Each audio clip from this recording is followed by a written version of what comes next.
মমতা ব্যানার্জি দক্ষিণেশ্বর মন্দিরে sky walk করলে তখন কোয়েশ্চেন হয় না? মমতা ব্যানার্জি দুর্গা পুজো করলে তখন কোয়েশ্চেন হয় না? মমতা ব্যানার্জি কালী পুজো করলে তখন কোয়েশ্চেন হয় না? জগন্নাথ ধামটা খুব গায়ে লেগেছে না? বলা হচ্ছে আমি নাকি নিম গাছও চুরি করেছি। আরে আমার বাড়িতেই তো 4টে নিম গাছ আছে, কটা দরকার জিজ্ঞেস করুন। আমাদের চুরি করতে হয় না। চুরি বিদ্যা ভয়ঙ্করী যদি যে পরে ধরা।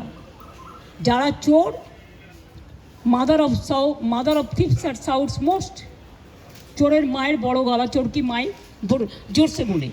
তুমি যদি হিন্দু ধর্মের সমর্থক হও তাহলে তুমি জগন্নাথ ধাম নিয়েও, মমতা ব্যানার্জি নিমকাঠ চুরি করে জগন্নাথ ধাম করেছে, মমতা ব্যানার্জির এই অবস্থা হয়নি। আমাদের মূর্তি তো মার্বেলে ছিল। জগন্নাথ মূর্তি কিনতেও পাওয়া যায়, এটা মাথায় রাখবেন। আমার বাড়িতেও তো আছে, আপনাদের অনেকের বাড়িতেই আছে। ওটা নিয়ে এসছেন দৈত্যপতি, যে জায়গা থেকে বলছে সে জায়গা থেকে নয়। তাকে কাল ডাকা হয়েছিল, আমি শুনেছি। তিনি স্ট্রেট বলে দিয়েছেন, না তোমরা যেটা বলছো সেটা নয়, এটা আমি আমার নিজে অন্য জায়গা থেকে করেছি। আমি শুনেছি তাকে আবার কোয়েশ্চেন করা হয়েছে, তুমি কেন পুজো করতে গেছিলে?